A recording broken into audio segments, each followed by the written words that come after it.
Hello everyone, and welcome to the Hive Review, brought to you by KeenGamer.com, the best place to check out reviews, articles, news, anything gaming related. Now, let's get to the game, shall we? Let's start with the story. Now, the game takes place in Earth 2175, where came the rain of fire that threatened to destroy the entire Earth. Even their technology could not save them. Construction for a massive ship to get everyone out was in the making, but unfortunately only the strongest and most useful people were aboard the ship. We flash forward to 2178, where the world has ended and only those who went on the ship have survived. The ship found somewhere at the edge of the solar system where they landed. Weather conditions were rough and only the strongest were able to survive. Underneath, they found an ancient place that was gleaming with new life, and there a new species was found. This is where the game starts. It's focused on this new alien species, and all of a sudden the focus on whatever happened to the humans disappeared. So I don't even understand how the rain of fire happened to start with. My guess is global warming, possibly, but honestly it was just very unclear whatever happened to the humans. How come we're not playing as the humans, if anything? Why this new species? Did this species kill the humans? It was never known whether they survived or died or how the Ring of Fire started. And that was just one huge flaw in the story. Alrighty, now let's move on to the graphics. The graphics in this game are pretty good. Nothing too special.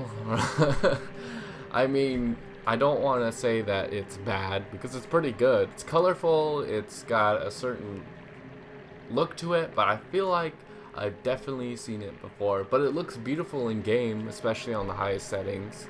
The frame rate was really good too. Nothing really stuttered or when I was in big battles. The frame rate was able to be steady. Nothing was bad in that sense. It was all able to stay consistent, which is great. And that's just about it on the graphics. It's a very cartoony game, so there's not much to look at, but it did a good job in this area. Alrighty then, let's move on to the gameplay. Now, the Hive is a real-time strategy role-playing game where the player assumes the control of the alien species. Now, keep in mind, this is an early access title, so not everything is going to be perfect. Now, being a real-time strategy game, I would want to expect in 2016 that they would try to at least change the formula or stand out from its competitors. And so, in this game, they don't change the formula at all.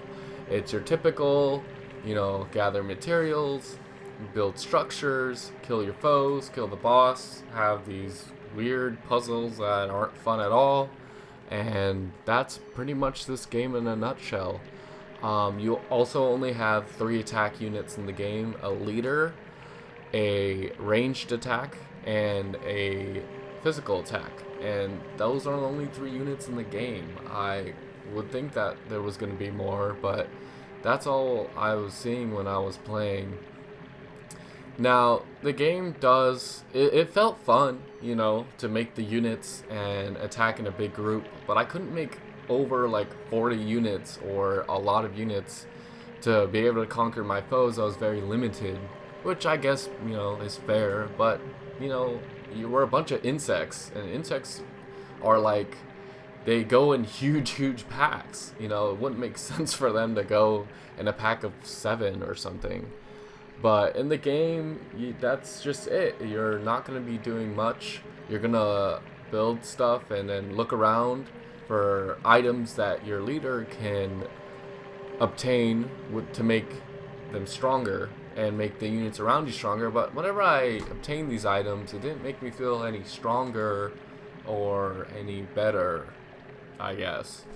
So with that in mind, in big group battles, sometimes my ranged attack or my physical attackers will just stand there and they won't attack. And this was frustrating because then my other units will start to die. And this was just a big annoyance. It didn't happen too often, but when it did, it was just very crucial to the game. And so that's pretty much all I have to say about gameplay, is that just lacks any depth or tried to be original in any way, shape, or form. Alright, so is the Hive good? Honestly, I don't think it's worth $20. I think it should be lowered down at normal price for at least $10 or $5, or it should be a free-to-play game. Because the Hive has a boring story with gameplay mechanics that don't feel any special than any other RTS game. It tries to be story-driven, but it goes on for too long and makes the player feel like they don't even care about it. And the fact that I only have 3 attack units in total for attack is a warning sign in and of itself, and the developers seriously need to change the game in this aspect. I could not suggest this to anyone, and I understand that it's in early access, but even then it's just not worth it at all to check this game out. But, you know, if you're just a very, very die-hard fan of real-time strategy that likes to look at something that's pretty, that's kind of all this game is worth, in my opinion. Thank you for checking out this review. Please check out KeenGamer.com, the best place to look at reviews, news, anything that's gaming. Alright, that Persian guy here. I'll see you guys later.